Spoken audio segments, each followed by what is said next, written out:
Bismillahirrahmanirrahim. Qala radhiyallahu anhu wa nafa'na bihi wa bi ulumihi fid dharain amin ya rabbal alamin. Wa qala walzamil uzlah. Kita sebelumnya sudah bicara tentang kurangi tidur. Ya, sebelumnya kurangi makan. Kurangi bicara. Nah, sekarang yaitu uzlah. Fa inna fiha khairid dunya wal akhirah. Karena di dalam uzlah terdapat dua kebaikan, kebaikan dunia dan kebaikan akhirat.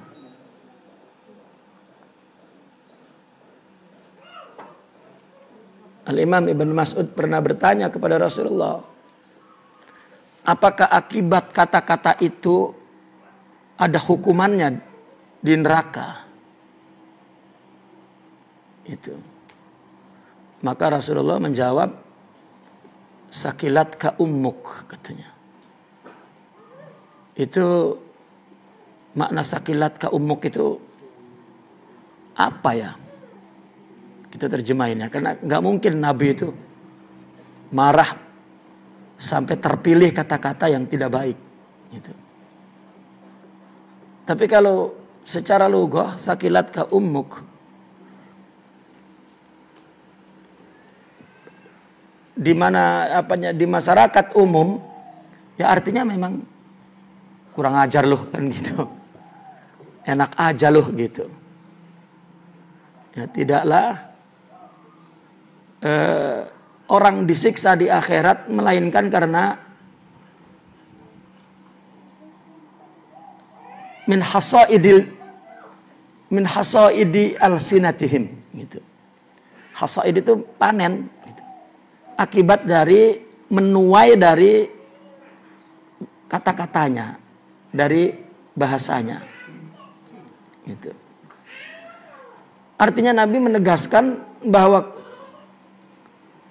omongan itu ada dampaknya. Ada ungkapan begini, menahan untuk tidak ngomong tidak lebih berat daripada menahan akibatnya. Ya. Menahan akibat omongan itu berat. Ya. Kalau menahan pengen ngomong, ya ringan. Gitu. Jadi menahan ingin ngomong tidak lebih berat daripada menahan akibat omongan. Gitu. Oleh karena itu salah satu melawan ya, mujahadah kepada nafsu, ada upaya-upaya dasar sekali. Di antaranya 4 itu, sedikit ngomong, ya, sedikit makan, sedikit tidur, dan yang keempat ini sedikit bergaul dengan orang. Ya orangnya orang yang nggak benar gitu maksudnya. Karena kenapa itu umum? Kenapa perintahnya nggak bergaul kepada orang baik gitu? Tapi perintahnya al-i'rad anil khalqi. Ya. Hatta dalam Tariqah Al-Qadiriyah Imam Abdul Qadir Al-Jilani radhiyallahu an, ketika dia menerima syarat untuk menjadi muridnya, syarat pertamanya kan adalah as-sakhi. Apa sakhi itu? Loman kata kita.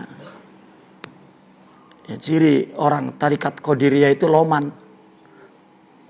Apa selain loman bahasanya? Berehan kata sudah mah. Mudah, tangannya enteng. Dermawan. Kalau tangannya gegem itu nggak masuk nominasi tarikat Qadiriyah itu. Nah, syarat pertama untuk menjadi murid as-sakhi. Ya. Salah satunya tarkul ikhtiar. Apa tarkul ikhtiar itu?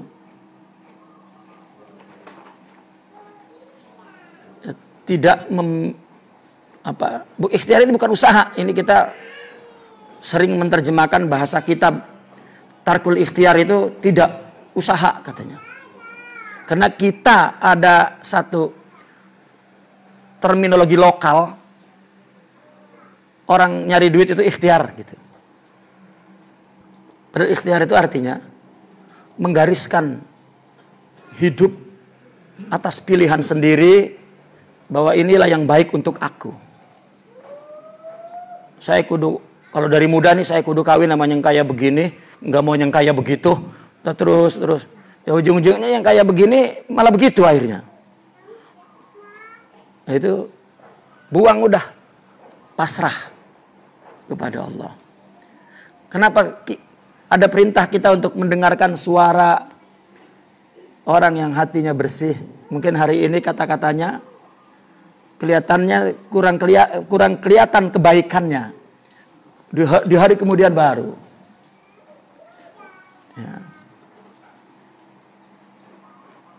Ya karena taib. Al-muhim. Kenapa menjauh dari orang? Karena paling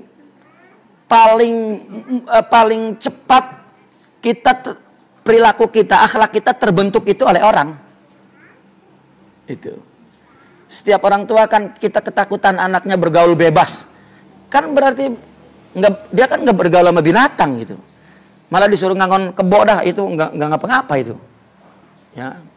Tapi bergaul sama orang yang salah itu buruk, karena memang kapasitas karakter manusia itu punya dikatakan sariqatut taba', mencuri karakter, sebetulnya meniru kalau bahasa bebasnya. Ya, kita meniru. Jiwa yang lemah ini mudah terkesan, terpengaruh ya oleh jiwa yang kuat. Kalau yang kuat itu buruk, ya udah yang lemah ini cepat ngikut buruknya. Tetapi kalau yang kuat itu baik, maka yang lemah ini ya cepat baiknya. Nah, kecuali jiwa yang kuat, kalaupun tidak mampu mempengaruhi orang lain, dia tidak akan terpengaruh oleh orang lain. Maka pada permulaan di dalam tarekat itu ada larangan untuk memilih orang, memilih teman. Ya sebetulnya pendidikan secara umum orang tua mesti memilihkan temannya pada mula-mula. Itu. Pada mula-mula. Berada di bi'ah, istilah lain bi'ah sholihah, lingkungan yang baik. Ada pertanyaan, seseorang mendapat pengaruh baik, sifat-sifat baik, kan itu mesti dari orang. Lalu ada pertanyaan, kalau kita tidak menemukan orang yang memiliki kesempurnaan jiwa ini, bisa nggak kita ganti sebagai alternatif lingkungan yang baik? Katakanlah saya menyebut tokoh pergerakan ya, seorang yang bernama Al-Imam Hasanul Banna. Imam Hasanul Banna itu sejak kecilnya dia orang tarikat. Guru dia adalah Syekh Abdul Wahab Ibn Syekh Al-Hasanain Al-Husafi, Tarekat Saziliyah Darqawiyah Al-Husafiyah. Ya. Bapaknya seorang muhaddis, ahli hadis. Sampai dia besar, dia di tarekat. Dia belajar dari guru tarekat itu, belajar ilmu. Ya. Karena tradisi yang berlaku sejak adanya madrasah tarekat ini terpisah dari fikih dan dia mengajarkan tentang tasawuf saja, tetapi tetap di madrasahnya dibuka pengajian itu. Ya kan kalau kita baca manaqib Syekh Abdul Qadir, di situ diceritakan bahwa Syekh Abdul Qadir itu mengajarkan ilmu 13 ilmu. Artinya murid-murid tarekat itu ngaji. Gitu. Dan salah satu muridnya yang bermazhab. Kan beliau punya murid ada mazhab Hanafi, mazhab Syafi'i, mazhab Hambali. Ya. Murid beliau itu semua mazhab ada. Karena beliau mengajarkan semua mazhab. Ya. Nah murid-muridnya, salah satunya yang mengarang kitab Mughnil Muhtaj, Al-Imam Abdul Ghani ya, Al-Maqdasi. Ya, dia mazhabnya Hambali. Dia mengaji kitab fikih, usul fikih, tafsir, ilmu tafsir, hadis, ilmu hadis itu dari tangan Syekh Abdul Qadir Al-Jilani. Bahkan lebih dari itu Syekh Abdul Qadir mengajarkan ilmu sains. Ya. Diajarkan antropologi, astronomi. Jadi artinya orang pimpinan tarekat itu bukan orang yang hidup ya, seperti katak dalam tempurung, tidak. Kalau tidak tahu dunia, bagaimana mengobati orang sakit karena dunia? Ya. Namun ada satu tradisi yang berlaku sejak tahun 1800, dampak dari penjajahan, yang katanya Islam hanya disudutkan dalam perkara ritual, yaitu orang sufi. Ya, mulai ada kata-kata orang sufi diplesetkan bahwa ya, ilmu itu nggak penting gitu. Katakanlah kiai kita dulu mengatakan nggak usah banyak-banyak ilmu, yang penting sedikit. Yang penting manfaat biar sedikit.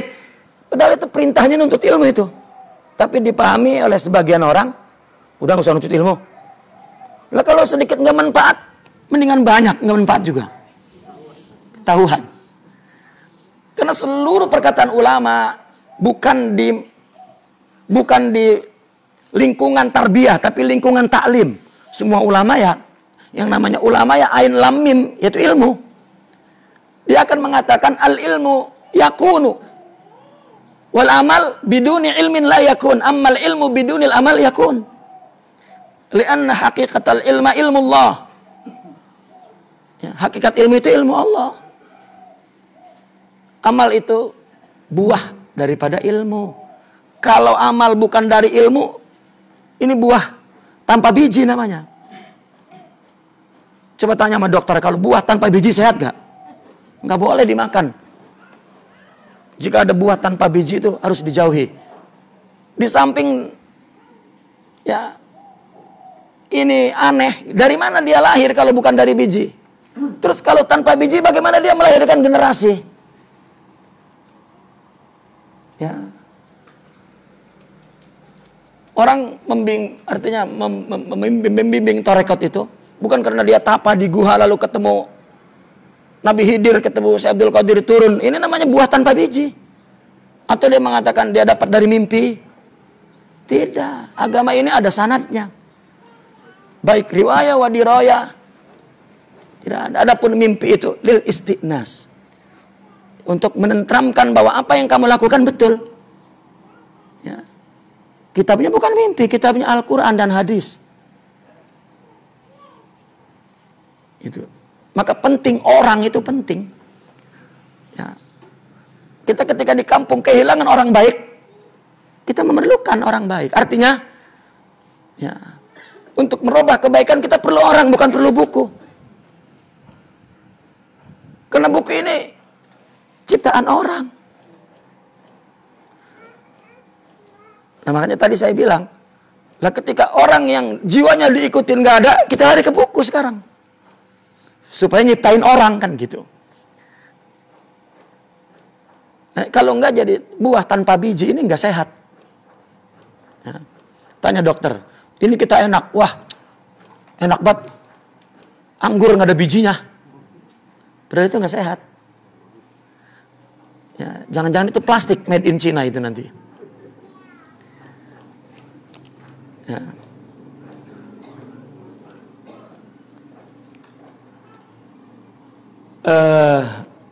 Maka ini uzlah. Di dalam uzlah itu ada kebaikan dunia dan akhirat. Wa qad rawa as-Saikhan an Abi Sa'id al-Khudri radhiyallahu anhu anna rajulan qala Ada hadis diriwayatkan oleh Al-Imam Bukhari wal Muslim dari sahabat Abi Sa'id al-Khudri radhiyallahu an. Ada seorang bertanya kepada Nabi, "Ayyun nasi afdalu ya Rasulullah?" Siapakah orang yang paling afdal? Rasulullah menjawab, qala rajulun yujahidu bi nafsihi wa malihi fi sabilillah. Seorang yang mujahadah dengan dirinya sendiri dan dengan hartanya untuk di jalan Allah. Kalau nggak punya harta ya tenaga, gitu istilahnya ya. Kalau nggak punya tenaga ya harta. Kalau nggak punya dua-duanya ya duduk di atas kursi roda, gitu. Qala summa man, kemudian siapa lagi? Rajulun ya'tazilu fi syi'bin minas si'ab ya'budu rabbah. Seorang yang i'tizal, menjauhi orang. Ya, dia tinggal di syi'ab. Syi'ab itu adalah di jalan di atas bukit. Ya. Diartikan di gua lah. Gitu. Tetapi di sana menyembah Rabbah, beribadah kepada Allah. Wa kana As-Sari rahimahullahu taala yaqulu man arada an yaslima lahu dinuh wa an yastariha badanuh wa yaqilla ghammuh falyatazilin nasa. Barang siapa orang yang menginginkan agamanya bersih, selamat ya, dari maksiat, dari syubhat, dan badannya tentram, nggak ada akibat-akibat yang menimpa badannya dari perbuatannya, dari perkataannya, atau paling tidak kurang kegundahannya, ya, kurang kegalauannya, kurang penderitaannya, maka jauhi orang. Orang itu ya iz'az, apa iz'az itu? Mengganggu. Maka dikatakan su'ul akhlak yu'zi. Akhlak buruk itu menyakiti. Bukan menyakiti fisik, tetapi menyakiti jiwa. Ya. Maka jalan satu-satunya, baik orang yang mempunyai keburukan-keburukan ini, dia sendiri menjauh. Karena begini, logika agama, orang yang lemah agar tidak kena penyakit, bahkan ini sesuai dengan akal. Orang yang lemah agar tidak kena penyakit, maka dikarantinakan. Karena kalau dia dibebaskan di lingkungan terbuka dan banyak bakteria, ini rentan akan terjangkit penyakit di luar, maka dikarantinakan. Itu dokter mengarantinakan seorang pesakit, pasien adalah disebabkan karena dia rentan untuk terpengaruh oleh penyakit di luar, bukan dia juga punya penyakit.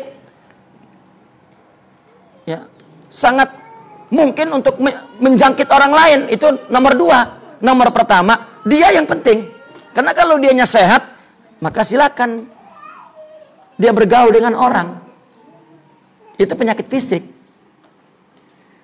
Maka teori uzlah yang diterapkan dalam tasawuf itu bukan sesuatu yang bid'ah di dalam agama ini. Seluruh akal memandang itu tindakan yang logis. Maka lihat di dalam fikih, orang yang kalau sudah tidak bisa ditakzir, tidak bisa dijilid, itu di nufiya gitu. Apa? Dibuang. Maka mungkin kemudian disiapkan penjara itu. Ya, salah satunya artinya dijauhkan, ditutup, dihalang dia ini agar keburukannya tidak menyebar. Ya, semua tindakan-tindakan hukuman kan seperti itu. Nah, orang sufi ini uzlah itu merupakan tindakan. Cuman di sini pendidikan bukan hukuman. Kamu jauh dari orang karena kamu sendiri ini punya virus yang akan menyebar. Enggak penting virus orang lain menimpa kita, kalau kitanya kuat, imunnya kuat, enggak akan tersebar. Anak kecil kan mudah, imunnya rendah, ya mudah kena penyakit. Ya. Nah, seperti itu, uzlah itu seperti itu, jauh dari orang. Ya, artinya berada di lingkungan yang baik. Tetapi untuk mendapatkan sifat-sifat mulia tidak bisa dari lingkungan. Saya tadi ingin cerita Hasan al-Banna. Hasan al-Banna itu sebetulnya dia telah dididik dalam sebuah tarekat dan akhirnya dia mendapatkan izin untuk menjadi mursyid. Ada 3 yang menjadi khalifah dari tarekat guru beliau. Pertama seorang yang bernama Syekh Basyuni, yang kedua Syekh Abdurrahman, yang ketiga adalah Hasan al-Banna. Tetapi dia melihat kelemahan orang-orang sufi karena ada yang tidak sesuai dengan manhaj, ada yang dipimpin bukan dari ahli ilm, dan timbulnya mereka saling gontok-gontokan tarekat satu dengan tarekat lainnya. Karena orang memahami kalau dia bukan tarekat ini, berarti itu bukan golongan kami. Atau paling enggak kalau misalnya leluhurnya bukan tarekat itu, dia tarekat ini berarti tidak melanjutkan leluhurnya. Ini pemahaman-pemahaman yang biduni ilmin wa jahl. Ya. Dulu Wali Songo itu tarekatnya Satariyah. Tapi malah generasi berikutnya malah Qadiriyah. Ya, tarekat itu hanya sarana ya. Yang diambil itu satu hakikatnya. Ya, umpama madrasah lah, ada pondok Al-Ikhlas, pondok At-Taqwa, pondok apa gitu kan. Isinya sama, nahwu, shorof, balaghah, seperti itu. Tarekat itu hanya madrasahnya. Nah, Hasan al-Banna melihat sudah tidak kondusif, katakanlah ini tarekat, dia ingin membuat satu bi'ah sholihah, yaitu jamaah Ikhwanul Muslimin sebagai alternatif. Ya, karena orang tidak lagi memahami bahwa agama itu melalui penghayatan rohani. Orang hanya mengambil agama, ilmu dan amal, selesai. Nah, Hasan al-Banna melihat keadaan ini mesti diimbangi, jadi dia bikin jamaah Islam. Datang ke gurunya, minta izin. Gurunya tidak izin. Tetapi dia labrak terus dan bikin Ikhwanul Muslimin. Maka kata gurunya, engkau tidak akan berhasil. Sehingga engkau akan bersimpuh darah dan disaksikan oleh seekor kambing. Orang bertanya-tanya itu sejak gurunya berkata begitu. Pada saat itu ada salah satu murid, ya, dan karirnya seorang wartawan. Jadi ini menjadi perhatian beliau. Ini apa ini artinya? Itulah Hasan al-Banna telah melihat bahwa pentingnya mendirikan satu kelompok yang bisa mengendalikan pengaruh-pengaruh penjajahan dan perubahan kehidupan yang sudah jauh dari Islam, baik ekonomi, politik. Dia ingin betul. Artinya energi yang dia terima dari tarekat mau disebarkan dalam bentuk pergerakan. Itu sebetulnya tujuan mulianya Hasan al-Banna. Tapi sayangnya gurunya memandang itu, mandangnya bukan sekarang, ke depan. Tidak. Dan betul, singkat cerita, Hasan al-Banna itu dicari untuk dibunuh. Tetapi diundang rapat oleh orang pemerintah. Begitu jalan naik taksi, di tengah jalan ditembak. Dar, dor. Ya, tapi beliau turun, belasan peluru di dadanya. Beliau memang kuat punya fisik. Sempat naik ke tingkat 5 dan 6 tempat musyawarah itu. Ternyata di sana nggak ada orang, itu hanya tipuan. Kemudian dia turun lagi dan kehabisan darah, jatuh di tepi jalan, ditolong oleh orang yang bawa kambing. Ya. Tapi artinya saya ingin jelaskan di sini. Kenapa tasawuf ada perintah melarang untuk bergaul kepada orang buruk?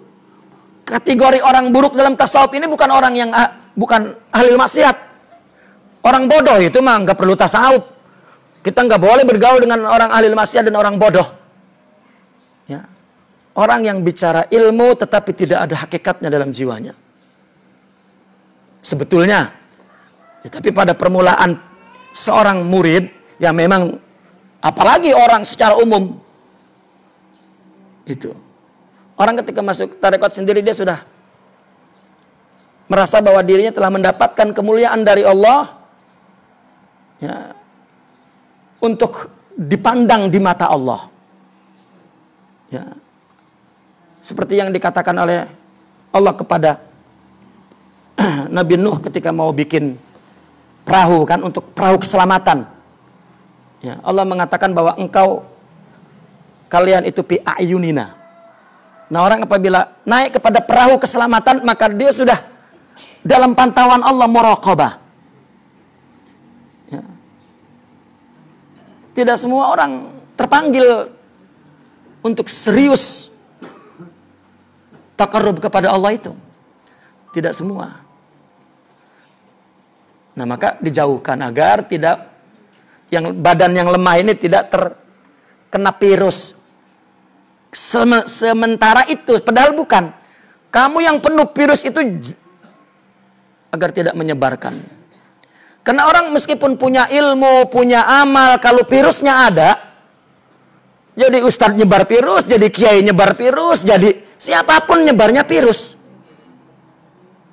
Maka jika tidak pernah melewati masa tarbiyah, virusnya dibunuh, nggak berguna itu ilmu dan amal. Tetap aja jadi sarana untuk menyebarkan virus secara cantik, kan begitu. Itu tidak kompromi dalam tasawuf meskipun seberapa ilmunya dan sanadnya. Tapi jika memang dia tidak mengambil al-adab minal muta'addibin, bahwa dia yufsidu man yatba'uhu akthar minal islah. Lebih merusak para pengikutnya lebih banyak daripada memperbaiki. Nah, maka uzlah itu sebetulnya menjadi simbol tasawuf. Ketika Imam Junaidi ditanya, dengan apa tasawuf ini diambil? Bil ju'i, ya, dengan lapar katanya. Artinya dengan mengatur pola makan. Wa khidmati ahlil kamal, ya, wal i'tizal, dan menjauhi. Bahkan mereka mengatakan al khalqu da'in wal haqqu dawa. Orang itu penyakit, obatnya Allah. Nah, ini dalam kata-kata itu. Jadi kalau ngelihat orang berbuat buruk kepada kita, jangan ngelihat itu orang. Lihatlah itu ujian dari Allah. Kalau mandang orang, sakit jiwa kita. Jadi ada dendam ke orang, itu penyakit.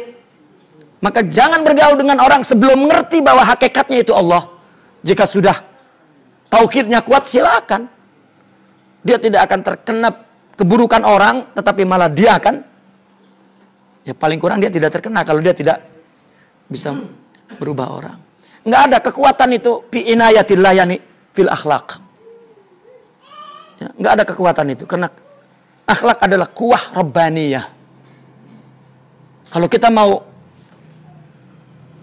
berpegangan dengan akhlak, tapi bukan berpikir bahwa saya berakhlak, bukan. Ya. Bagaimana upaya untuk mendapatkan akhlak? Nah, salah satu pendidikan dasar ini, jauhi, kurangi makan, kurangi itu sebetulnya mujahadatun nafas. Nah, terutama ngomong kan ya, disuruh ngomong aja nggak bisa itu nahan, nggak bisa itu. Man istaqama lisanuhu faqad khasu'a qalbuh. Ciri hatinya itu memang penuh dengan akhlak. Karena kalau orang jiwanya penuh dengan akhlak, tunduk kepada Allah. Apa indikasinya? Ngomongnya lurus. Ya. Tidak peletat-peletet gitu. Kama qala Rasulullah sallallahu alaihi wasallam, la yu'minu ahadukum man kana yu'minu billahi wal yawmil akhir falyakul khairan au liyasmut. Kita ngomong itu bukan hanya menyebar virus ya kepada orang, tetapi juga telah melemahkan pikiran dan jiwa kita oleh omongan itu sendiri. Karena sugesti omongan itu kepada jiwa kuat. Bahkan takdir dalam hadis muwakkal bin nutuk. Ada takdir yang telah diwakilkan oleh Allah dari ucapan. Ada umpama lain, takdir itu seperti dalam genggaman kaki burung. Kalau kita ngomong, terlepas. Maka orang dulu kan sakit cacar aja disebutnya, sakit bagus katanya. Itu jangan dikira itu memang bagi orang fikih nggak ada babnya itu. Wah itu khurafat, bukan. Tapi itu juga bukan tradisi, tetapi itu ada tauhid di situ. Berdasarkan dalil. Ya doib, hadisnya doib. Tapi oleh orang sufi itu ya sudah ditemukan tajribah ruhiyahnya itu. Kebenaran spiritualnya itu dibuktikan oleh mereka. Ya. Nggak boleh ngomong jeblak gitu, kena nanti itu yang ketimpa, terlepas itu batu takdir itu. Ya. Makanya kita orang tua dulu, ya Allah enak banget padahal kepanasan.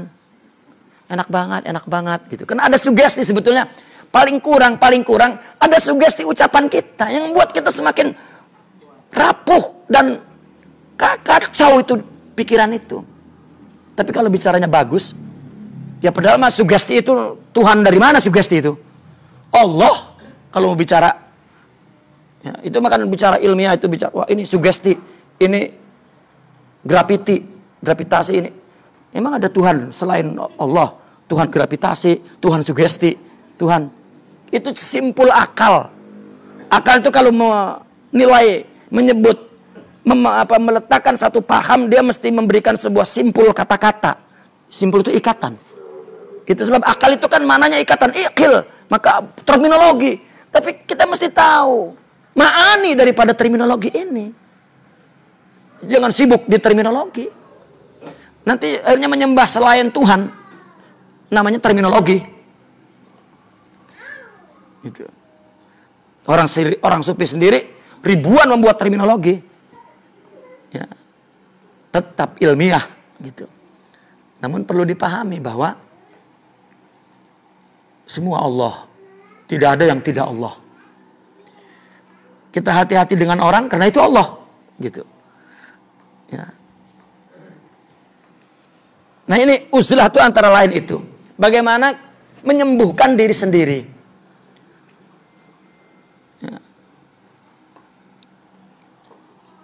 Wa yu'ayyiduhu hadisun, ini disokong oleh sebuah hadis. La ya'tiyanna 'alan nasi zamanun la yaslam li zidinin dinah illa man farra bidinihi min qaryatin ila qaryatin wa min syahikin ila syahikin wa min hajarin ila hajarin katsalabil ladzi yaruh, katanya. Akan datang satu zaman, satu masa atas orang Sebetulnya kalau dibahas dengan detail, kita ini bukan didatengin oleh zaman, tetapi perubahan yang ada dalam diri. Karena ini sebetulnya bahasa majaz, karena alan nasi, ala kepada orang itu majaz. Karena masalahnya zaman. Ya, tapi nanti kepanjangan gitu. Cuman yang ingin dijelaskan bahwa ada satu jiwa, kan manusia itu adalah dahr. Ya, manusia itu waktu, kumpulan waktu. Ya. Jadi ketika disebut zaman ya orang, artinya kita akan jumpa orang itu sudah berubah keadaannya, di mana keburukan orang itu sangat bahaya, sehingga orang yang selamat, orang yang mempunyai agama untuk keselamatan agamanya itu mesti membawa menjauh dari orang itu dan hidup dengan agama. Gitu. Sehingga orang itu tidak menetap di satu tempat. Dia pergi dari tempat satu ke tempat lain, dari gunung satu ke gunung lain, ya. Dan dari daerah satu ke daerah lain seperti sa'lab. Apa sa'lab itu? Serigala. Ya. Alladzi yaruh. Apa yaruh? Serigala yang berlari terus, ya, yaruh itu lari mengejar sesuatu. Seperti air, ada lagi ulama sufi memberikan satu perumpamaan. Seperti air yang mengalir. Air yang mengalir, ya, mesti segala endapannya itu akan bersih. Air yang mengalir, air yang berjalan terus itu bersih. Karena kotorannya mengendap di setiap. Maka orang yang mempertahankan agamanya dan tidak bertempat di satu tempat, selamat kejernihan agamanya dalam jiwanya.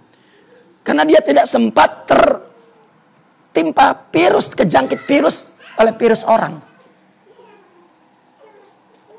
Ya. Wa kana Syekh Abu Bakril Warraq rahimahullahu taala yaqul, ma zaharatil fitnatu min ahdi as-sayyidi Adam alaihi salam ila waqtina hadza illa minal khiltah. Fitnah ini satu musibah yang menimpa, itu fitnah. Ya. Bukan fitnah bahasa kita. Wah, kamu fitnah saya ya, bukan. Fitnah itu daripada fatten, artinya sesuatu yang dikira benar, baik, dan dia tertarik padahal buruk, padahal jadi musibah. Ya kelihatannya orang itu baik, buruk, tapi ternyata musibah. Harta itu fitnah. Ya. Mau makin punya harta makin banyak, makin menjadi musibah, itu fitnah. Istri juga fitnah. Ya. Kalau 4, ya fitnahnya 4. Artinya fitnah itu bukan buruk, tetapi dia tidak bisa memeliharanya, mengendalikannya. Ini menjadi musibah bagi dia. Satu aja fitnah kalau nggak bisa mengendalikannya musibah, apalagi 4. Kalau istri. Jadi jangan dipandang fitnah itu buruk, ya. Baik, tetapi setiap hadis menceritakan tentang waktu misalnya, atau musibah, fitnah, kita jangan memandang itu di luar kita. Tetap objeknya itu kita. Kalau kitanya merubah, nggak ada itu keburukan itu. Meskipun disebut zaman, ya. Begitu mereka menerangkan, artinya teks agama itu dengan bukan hanya aklun nusus, ya, tetapi juga aklut tajribah at-tahaqquqiyah, logika eksperimen. Apa tuh artinya, apa Bu? Ya. Itu sebab tasawuf itu adalah bukan hanya fiqhun nas, tetapi at-tahaqquq fi ardil waqi'. Bagaimana memiliki hakikat nas itu di dalam jiwa dan dia praktekkan di bumi nyata. Gitu. Bukan jadi bahan perselisihan dan perdebatan dan gak berhenti-berhenti. Itu kena masih bermain nas. Taib. Kata Sidna Abu Bakar Al-Warraq, musibah itu muncul dari dulu sampai sekarang, sebabnya adalah al-khiltah, pergaulan bebas. Artinya tidak lari kepada orang baik. Gitu. Coba perhatiin. Orang lebih suka lari ke ulama itu yang udah pada mati di kuburan. Di atas gunung didatengin, nyelip di gua didatengin. Daripada mendatangi ulama yang hidup untuk meminta bimbingan ilmu dan khibrah. Ya. Kalau juga orang yang diikuti yang aneh, ya, yang kakinya nganggang gak nepak bumi misalnya, baru kalau yang masih nepak bumi, waduh. Apalagi yang kiainya tiap hari diomelin bini mulu, waduh, udah. Ya. Dia aja diomelin mulu, bagaimana kita? Ya. Justru cari guru itu yang diomelin sama bini mulu. Ya. Itu berarti dia selalu mengikuti kata rohaninya, karena anak istri kan emosional. Nah, orang yang aman-aman, tentram, dipelukan bininya ini rohaninya lemah ini. Ya.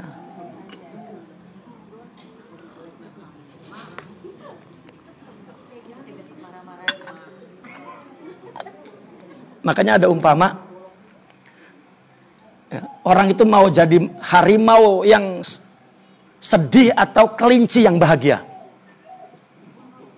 Harimau tapi sedih, udah kayaknya gagah, tapi diomelin bini mulu. Ya. Apa kelinci yang selalu dipeluk sama bini? Ya kelinci. Ya. Mendingan mana, Pak? Mendingan kelinci, Ibu. Ya udah, emang hidup dalam ketiak istrinya. Kelinci. Mau salah mau bener itu nggak dipikir. Mau ada tanggung jawab di luar nggak dipikir. Yang penting aman di rumah. Ya. Makanya saya selalu bilang, istri kalau bininya udah kiai, jadiin harimau, jangan jadiin kelinci. Paling kurang suruh kawin lagi. Ya. Kayak Kang Haji Nur lagi kudu kawin maning nggih.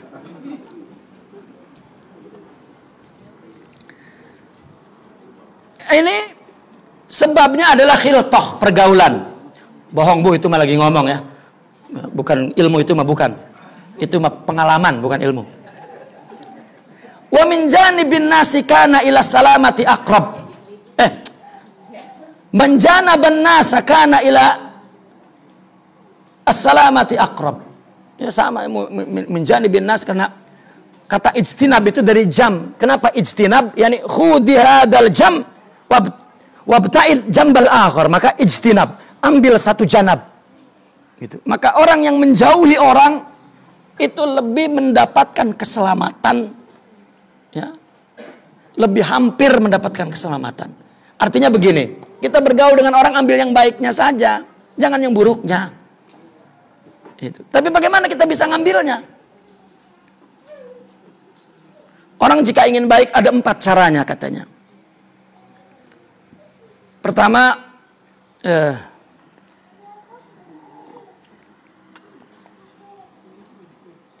lupa saya. Udah. Ngomong poligami mulu sih jadi lupa dah.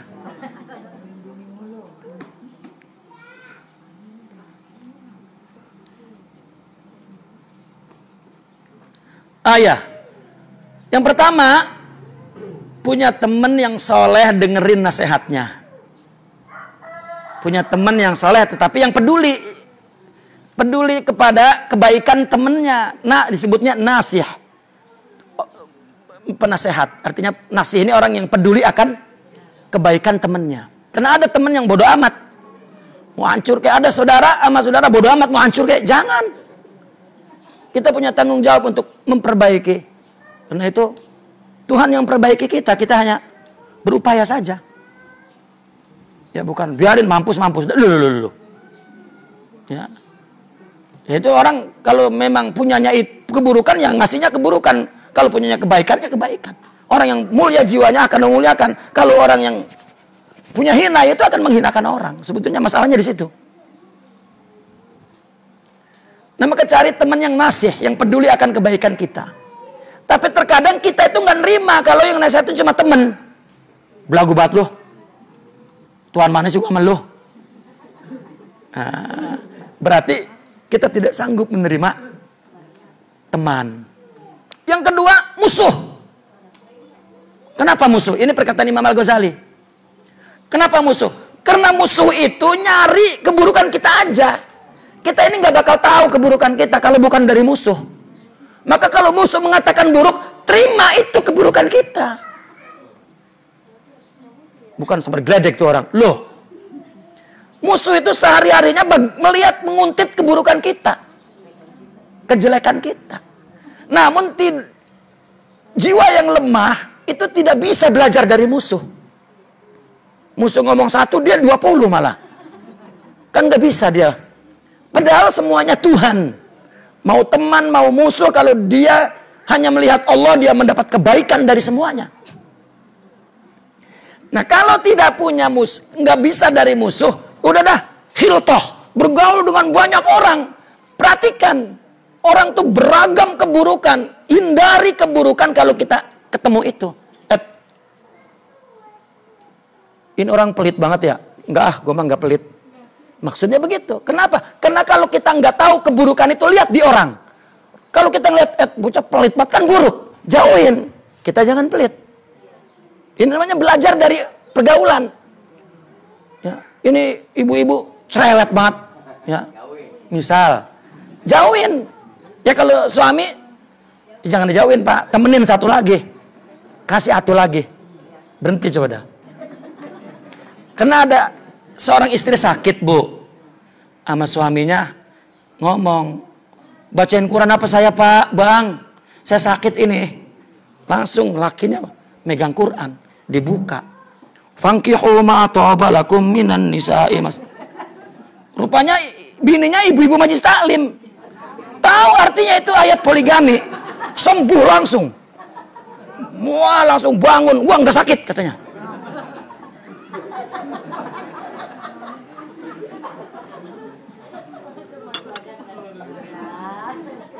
Nah, kalau kita ngelihat orang suka dengan gibah, jauhin. Kita jangan gibah.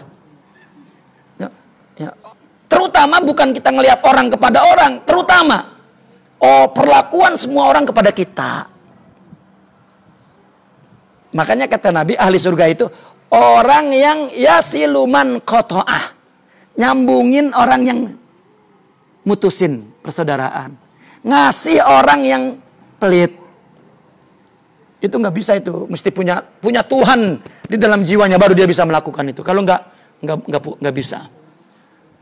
Meskipun ngajinya udah dibaca berkali-kali nggak bisa dalam tajribah amal itu. Artinya kita bergaul dengan orang dan belajar dari orang nggak bisa. Kalau lemah, dah kata Imam Al-Ghazali, kalau ini itu nggak bisa, cari orang yang kamu menyangka ilmunya lebih baik, amalnya lebih baik, rohaninya lebih baik, ikut dia. Yang kita anggap, kita sangka, kita husnudzon, ya, ikut. Kalau ini juga nggak bisa, setan udah ya. Dia setan udah, bukan ngikutin setan, dia ini udah setan. Gitu. Nah coba, maka perintah untuk tidak khiltoh adalah alternatif yang diajukan oleh tasawuf itu 2. Nasih dan syaikhul murabbi. Udah. Yang 2 itu susah. Ya, maka akhirnya dimasukkan ke dalam rukun melawan hawa nafsu, tidak bergaul dengan banyak orang. Karena dianya virusnya banyak. Coba kalau kita semua punya virus lalu bermasyarakat. Masyarakat apa itu namanya? Masyarakat virus. Ya. Tapi kalau kita sembuh semua, maka sembuh. Jadi begini, Bu. Kita itu, nah ini orang yang jiwanya lemah, sering menghayal bahwa nanti ada Imam Mahdi. Bahwa nanti ada Allah menurunkan, itu pikiran yang lemah. Kenapa? Karena sebetulnya orang melihat kebaikan itu sebuah sosok spiritual yang ada dalam jiwa kita. Bukan di luar jiwa kita, bukan. Kalau kita memperbaiki ruh kita, ketika datang orang baik kita terima. Kalau kitanya buruk, Syekh Abdul Qadir Al-Jilani turun ke kita juga kita tolak. Ini salahnya memahami ma'ani nusus. Memang udah konsekuensi ya. Oh, jiwa orang yang tidak punya akhlak itu, kalau mau lakukan perubahan, nunggu turun dari langit. Keturunan entahlah apa. Itu mitos. Itu tukus. Yasdur ya, daripada jiwa yang marid. Sakit. Setiap orang berwajib melakukan perubahan. Jika dia berubah, ketika berdiri orang yang membawa kebaikan, disambut. Karena penyambutan itu, sikap itu dari jiwa, bukan dari pikiran. Biar Syekh Abdul Qadir Al-Jilani turun ke kampung kita ini, kita tolak. Ya.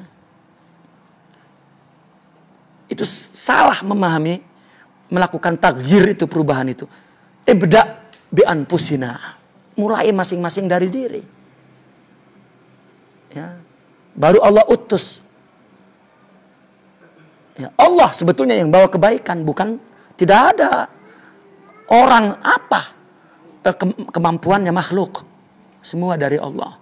Jika semua melihat Allah, maka ya, dia akan mendapatkan berbagai kebaikan, ya, berbagai perubahan, dan berbagai ya, kebahagiaan. Jika tidak, tidak. Ya, ini semua orang ceramah nanti zaman kita, jangan-jangan termasuk kita itu. Ya, merupakan bagian daripada zaman itu. Nah itu ya, cara yang memahami masalah-masalah kehidupan manusia ya, yang diterangkan di dalam tek-tek agama. Adapun masalah ibadah udah beres, sholat apa bagaimana itu udah beres. Tapi ketika dalam kehidupan seolah-olah agama itu ada kesenjangan, terutama tasawuf, ada kesenjangan dalam kehidupan. Ya. Nah maka ketika dilarang bergaul kepada yang buruk, ini satu obat mujarab agar dia menerima kebaikan. Wa qad ajma'u ala annahu la budda lil murid. Bahkan ulama sufi itu sepakat bahwa murid itu mesti minal uzlah, menjauhi an abna'i jinsihi, sesamanya. Fil bidayah, pada permulaannya. Kenapa? Karena orang itu punya kecenderungan bergaul dengan sesamanya, berkumpul dengan yang sama. Kalau yang lain nggak bisa. Semua orang berkumpul itu mesti yang sama. Sama-sama kuning, sama-sama merah, sama-sama hijau. Partainya. Ya sama kan, tetap ada lambangnya, hijau, merah, kuning. Ya, kalau enggak ya enggak sama. Nah, kecenderungan bergaul dengan sesama itu merupakan jiwa yang kudrah tabi'iyah. Nah, ketika orang ingin mendapatkan tarqiyah, peningkatan jiwa yang baik, jangan bergaul dengan sesama, apalagi yang bawah. Bergaulah yang lebih tinggi. Ya. Dulu saya artinya punya tajribah dalam perkara ini ketika di Kairo, suka mengadakan pengajian sesama. Padahal semuanya sakit, bagaimana ngobatinnya? Tiba-tiba kami punya guru mengatakan, bagaimana kamu bisa mengobati semuanya kamu sakit? Ketika itu kita tidak terima itu dibilang begitu. Baru kemudian mengerti. Itu memang kenapa kita tidak melihat ada ketimpangan, ada kesalahan di situ? Karena itu tabiat. Ya.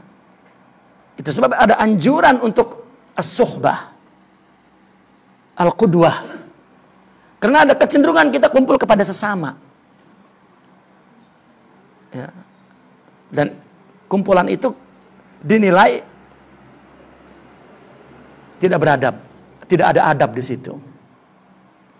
Mesti menghadirkan orang yang menjadi sumber anwar, sumber cahaya, yang akan meluruskan himmah, ya, dan dilala ila tauhid, yang akan menunjukkan, membangunkan semangat dan akan menunjukkan pikirannya itu kepada tauhid, kepada Allah.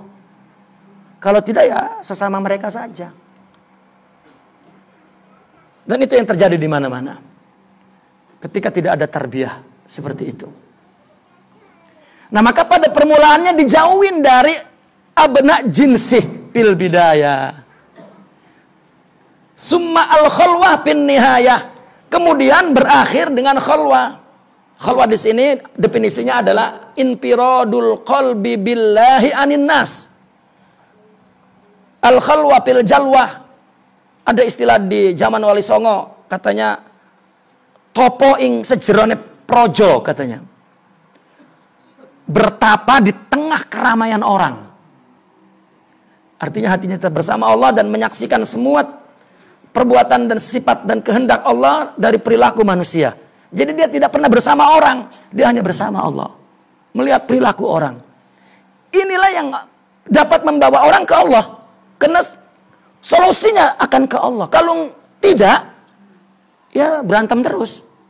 Nggak ada solusinya. Ya. Akan terus dicari mana kesalahan, mana. Lah. Maka orang itu perlu ilmu. Karena ilmu itu akan melihat kebenaran dari setiap kesalahan orang. Kalau luas. Kalau tidak, maka terjebak dalam perselisihan.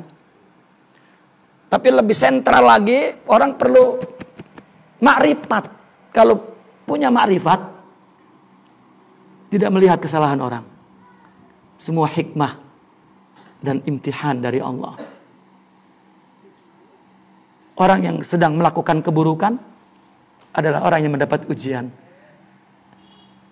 Mereka mengatakan dosa itu diciptakan untuk ditobati, bukan untuk dikutuk. Karena Tuhan di tangannya hanya ada kebaikan, nggak ada memberi yang lain. Itulah pandangan mereka yang ahli syuhud, semuanya baik. Ya. Buruk itu hanya penamaan manazil ilahiyah, fenomena ketuhanan, di mana Allah membangun alam ini bil mizan, dengan keseimbangan, menjelaskan putih dengan hitam. Memberikan rasa bahagia dengan derita. Kalau tidak ada derita, bahagia itu nggak ada rasanya. Maka jangan pernah sekali-kali derita itu diusir. Kalau perlu diundang resmi, ya, derita itu. Ini diusir, jangan menjauh dariku. Ketika bahagia pun masih menderita, ya, diundang resmi, diberi jamuan. Derita itu. Coba lihat Rasulullah ketika berjalan, pada mula-mula berdakwah, dihina, diludahi, dihina. Tiba-tiba yang menghina sakit. Dia jalan gak ada yang ngehina, kehilangan. Loh, mana ya? Ditanya ke pasar, mana si anu itu? Lah orang kan kaget, tiap hari ngehina. Ya iyalah itu, makanya aku gak ngelihat di mana dia. Rupanya sakit. Nggak jadi itu Rasulullah berdagang, dia beli makanan, ngunjungin. Kemana ente nggak? Ya Allah. Itulah obat yang dibawa oleh agama itu. Ini mas sekarang kiai dihina, diproses hukum. Coba itu. Ya, tidak ada membawa perubahan. Itu orang yang menghina karena itu ada di dalamnya cuman itu. Ya. Jika memang dia punya kebaikan, katakan. Ya, di Mesir, ya, guru besar kami, Sidi Syekh Al-Imam Ali Jum'ah, beliau mengajar di Masjid Al-Azhar. Ya, beliau menantang dialog kepada yang sering membid'ahkan orang sufi. Silakan. Ya, beliau usuli muhaddis. Beliau bukan hanya hafal Quran dan hafal ribuan hadis, dan dia mengerti, dan dia pakar usul fikih, dan dia murabbi sufi. Silakan. Jadi tidak ada kemenangan sama sekali dari dialog itu. Ya. Tiba-tiba orang yang dialog kalah mulu kesel, bangun ditinju matanya itu. Sidi Ali, ya. Beliau yang mengaku ra'aitu Rasulullah yaqzatan, katanya. Ya. Hafizahullahu ma ta'ana bituli umur. Dipukul, bengkak. Dua orang mengejarnya. Lalu beliau teriak, jangan! Dia telah membuang nafsunya di sini. Biarin. Nggak diproses hukum. Padahal beliau itu min a'midati, artinya ulama yang representatif, disebut rukun tiang ulama Mesir. Nggak diproses. Ya. Karena nggak ada tarbiyah. Semua bicara nas. Ribut aja, apalagi dicampur politik, makin rusak. Benar kata-katanya, tetapi lihat. Ya, itu tidak tarbiyah, itu saja. Ya. Kalau kata-katanya kita juga yastafid, mendapat manfaat, tetapi bagaimana untuk yazra', menanam, membina, membangun jiwa itu. Perlu qudwah. Itu. Wa kana Sidi Syekh Muhammad Al-Munir rahimahullahu taala yaqulu qad khalata qaumun fadhannu anna man i'tazala an-nasa kharaja an kaunil mu'min alfa ma'luf. Alif ma'luf. Wal halana aula bi maqamil ulfah li'annahu idza tazala an-nas safat nafsuhu wastaqatin nas ila ru'yatihi. Ya, fa'alipuhu aksar minal khalid. Kata Sidi Al-Munir, sebagian orang itu salah memahaminya, nggak tepat, ghalat itu. Mereka menyangka bahwa orang yang menjauhi orang ini keluar dari hubungan kasayang menyayangi antara orang itu. Ya. Alif ma'luf, alif itu mencintai, ma'luf ngasih. Walhalah, padahalnya bahwa justru hal itu menjauhi orang itu lebih tepat untuk menetapkan kasih sayang. Ya. Karena apabila dia menjauhi orang, hatinya baik, bersih. Ini itizal dalam konteks tarbiyah. Ya. Akhirnya setelah bersih, timbul kerinduan untuk ketemu orang, untuk melihat orang. Nah, ketika ketemu, justru dia lebih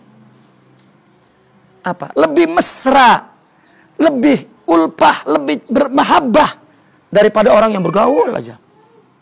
Kan ada istilah di kita ya. Sama saudara kalau dekat berantem, kalau jauh, artinya jauh itu lebih bermanfaat daripada dekat.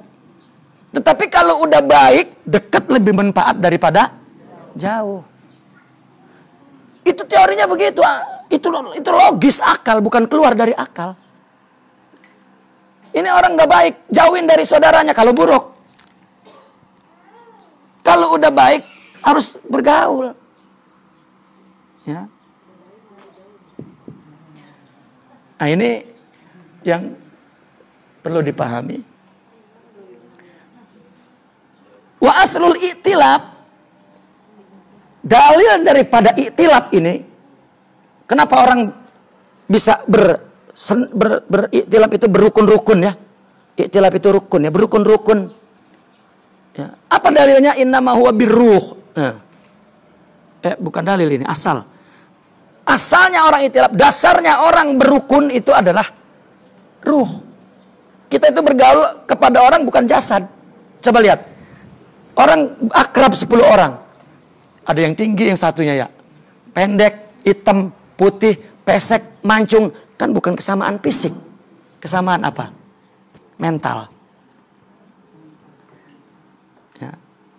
Orang yang nggak suka ngaji, nggak bakal ketemu sama ibu-ibu. Ini kan ibu-ibu ngajinya rajin. Nggak bakal nyampur sama yang nggak ngaji. Makanya yang nggak suka ngaji itu sekali datang ngobrol. Itu nggak suka ngaji itu. Ya. Artinya orang bergaul itu dengan mental yang sama.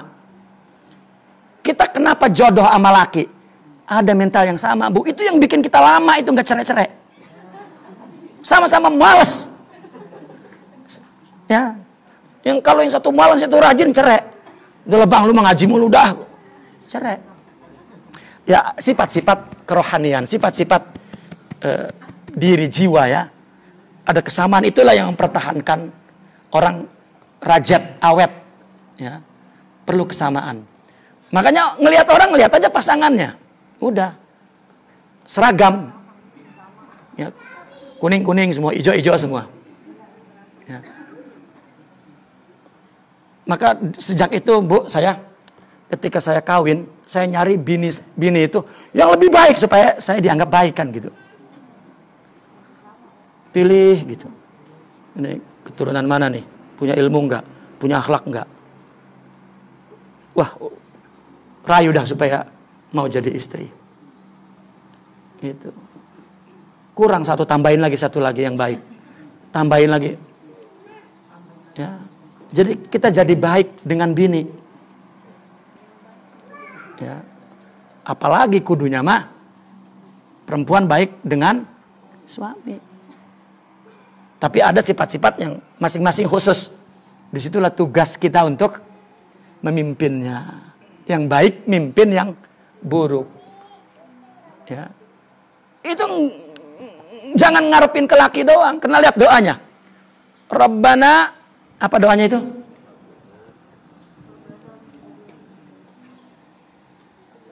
Waj'alnal muttaqina imama, apa itu? Apa? Rabbana hablana. Perhatikan, ini apa artinya ya? Arti yang betul nih apa nih? Rabbana, wahai Tuhan kami, hablana. Hab itu limpahkan kepada kami. Hab itu bagi kepada kami. Di situ min azwajina. Pasangan, kenapa ada min? Karena ada suami, ada istri. Ini azwaj ini bukan zaujah. Kata zauj itu boleh laki, boleh perempuan. Lihat di Al-Quran. Nabi Adam disebut istrinya itu zauj. Karena zauj itu pasangan, bukan suami istri. Jadi azwajina itu pasangan kami. Berikanlah kami pasangan kami. Suami atau istri. Wa dzurriyyatina, dan anak-anak apa? Qurrata a'yun. Yang nentremin hati, jangan yang nyakitin hati. Kita bicara qurratu ain. Ya. Qurratu ain itu menjadi penyejuk ainul batin wal qalb, mata hati. Ini tidak ada yang bisa menjadi penyejuk mata hati melainkan akhlak. Ini doa itu punya misi perbaikan, bukan doa itu kata-kata yang mati. Ya. Kenapa? Ada siaknya, ada konteksnya setelah itu. Mungkin kalau tidak ada, Bisa saja berhenti sampai di situ. Tetapi ada konteks waj'alna lil muttaqina imama. Apa arti waj'alna? Jadikanlah kami, laki-laki atau perempuan. Kalau sudah jadi qurratu ayun, maka dia orang baik. Bagi qurratu ayun, yakni al-muttaqin imama. Artinya, istri menjadi contoh yang baik, suami menjadi contoh yang baik, orang tua menjadi contoh yang baik, dan anak pun akan menjadi anak yang baik. Jadi bukan lubang laki-laki nggak semenggah lah, nggak bisa. Rasulullah pernah berkata kepada Anas bin Malik, Sidna Anas, ya. Apa kata beliau? Ya Anas, tolonglah aku. Artinya agar dapat memimpin umat ini dengan mentaatiku. Ya. Kita kalau suami itu pengen jadi pimpinan, kita ini mesti mengangkat dia jadi pemimpin. Baru bisa. Lah kalau kitanya nggak bisa dipimpin, kita ngarepin pemimpin. Ini kan jiwa yang sakit. Nanti datang laki-laki robot. Atau dukun yang ada ancaman terus. Gua telu loh. Iya dah bang. Loh, ini bukan qurratu ayun. Kita yang mentaati, ini namanya karena pemimpinnya itu bukan fisik. Suami biar jelek-jelek juga nggak cakep. Kita kan perlu pimpinan. Pimpinan itu jiwa. Maka kita serahkan dia untuk bisa jadi pemimpin. Pemimpin itu ditaati. Kalau kita taat, jadi, Bu. Meskipun jelek, Ge. Meskipun suami kita bodoh, jadi. Karena kita yang, biar katanya suaminya itu, Syekh Abdul Qadir Al-Jilani. Kalau dia yang nggak bisa jadi pemimpin, nggak bisa. Kena waj'alna lil muttaqina imama. Ya. Doa itu Masya Allah punya penjelasan yang real terhadap apa? Tarbiyah ruhiyah itu. Makanya kenapa asik orang sufi itu menyusun doa ribuan doa. Karena di situ menyimpan misi. Ya. Ini jika tidak mengerti bagaimana mengamalkan at-tadayyun, mengamalkan agama, nggak bisa, hanya sibuk di teks dan ribut di situ. Nah, apa asalnya ruh? Ini dalilnya. Al-arwah junudun. Ruh itu berkelompok-kelompok. Pama ta'arafa, kalau kenal, artinya kenal ini sama. I'talab, dia kan rukun bersatu. Wa ma tanakara, kalau nggak kenal, beda. Tanakar itu nakirah, tidak kenal karena beda. Kalau kenal berarti itu sama dia punya. Karena orang mengetahui, karena orang paham kepada sesuatu yang di luar, karena ada di dirinya. Ya, itu uruf namanya. Ikhtalafa akan berpisah. Di mana berhentinya ya? Fa'ulima mimma qararnahu alla yuqal. Nah, maka kita tahu sekarang ya, apa yang telah kita tetapkan tadi itu. Maka tidak boleh kita mengatakan al-uzlah abdul mutlakan. Tidak. Bahwa uzlah itu mutlak abdul, tidak. Orang yang sudah sehat nggak boleh uzlah. Orang sufi yang dianggap sudah mendapat izin untuk membawa imun rohani yang kuat, dia boleh bergaul. Karena dia tidak akan terkontaminasi oleh, apa kontaminasi, Bu? Tercemar oleh keburukan di sekitarnya kalau sudah baik. Maka tidak mutlak. Itu bagi mubtadi. Walal khilta abdal mutlak. Bergaul juga tidak mutlak baik. Lakinil arifu awakhiri umrih yahinnu ilal wihdati kal bidayah. Tetapi orang arif di akhir umurnya, ini di akhir umurnya nih. Orang udah tua mah pensiun, siapa-siapa juga. Syekh Abdul Qadir Al-Jilani ketuaan sampai Nggak produktif, orang tua kan udah nggak produktif. Akhirnya dia i'tizal, seperti mula-mula. Itu udah kecenderungan jiwa. Kanjeng Syarif Hidayatullah, kenapa dia dikuburnya di atas? Disebut itu ketika beliau lengser ke Prabon istilahnya. Karena udah tua. Ya. Sebelumnya dia sebagai dokter jiwa dan bergaul. Kudu bergaul. Tidur bersama mereka. Ya. Memberikan belayan rohani kepada mereka. Menyambung kasih kepada mereka. Fala yasiru lahu waqtun yasi'un nas kama waqala sallallahu alaihi wasallam fi akhwari umrihi anzilat alaihi suratun Nasr. Sama seperti yang terjadi pada Nabi ketika diturunkan surat An-Nasr. Ya. Maka waktu tidak lagi cukup untuk orang tua untuk bergerak, maka i'tizal. Jadi uzlah ulama sufi itu kalau udah tua ketika masih muda, ini enggak ada orang paham nunggu orang tua. Orang tua mah udah enggak aktif. Artinya orang berkata benar itu bukan umur atau muda atau tua. Tetapi punya nggak jiwa kebenaran itu di dalam jiwanya. Bahkan udah tua pensiun. Tidak punya cukup waktu untuk. Ya. Orang mengira kalau dia menunggu yang tua. Ya, itu pemahaman klasik kita. Saya dulu nyari guru nyari yang tua. Karena itulah virus pemahaman yang buruk di masyarakat kita. Saya di Mesir nyari yang tua. Saya bergaul kepada, berguru kepada saya Abdus Salam. Umurnya udah 90. Baru berapa bulan mati. Sedih saya. Pindah ke Syekh Zakiuddin Ibrahim. Ya, juga umurnya 80 lebih. Baru berapa 6 bulan mati. Nangis saya. Ya. Saya datang ke Syekh Sarawi. Baru mulai ngaji mati.